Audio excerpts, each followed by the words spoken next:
class. Just wanted to give you a quick overview of what we're going to be doing with the word test in case you weren't in class. Under the Resources tab in my MTI, you will see that there is a Handouts section, and under there you can see that there is a Word Study Guide. If you click on that Word Study Guide, it will download it, and as you open that, you're going to be able to see the different concepts and skills that we're going to cover on the test. These are the tasks, so you should know how to create a new document. You should know how to save it, how to enter page breaks. You should know that there's a difference between indents and tab stops. So make sure that you familiarize yourself with your ruler so that you know what options are under the Home tab, or that you know what options are under the Layout tab if you're doing margins or orientation. Within that Home tab, know what's under the font grouping, that you can change your point size and add color.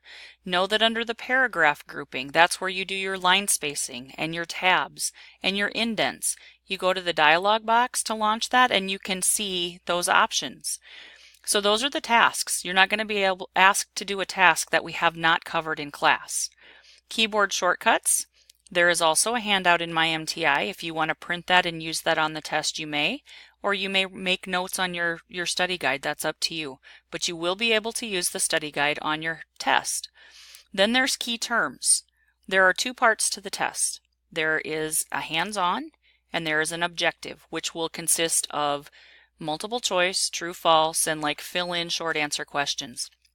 So am I going to have on there, please define what a bulleted list is? Probably not. I'm going to say when, or give me an example of when you would use a bulleted list in a document. Or what is the difference between save and save as? Or what is the difference between delete and backspace?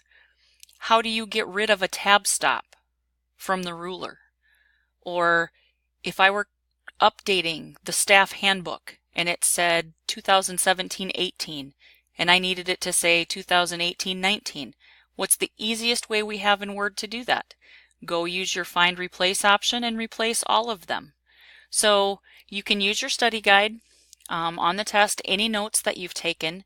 The other thing I would point out too is that you have the help feature for the hands out on your test. If you guys have any questions, let me know and I'll see you next week. Bye.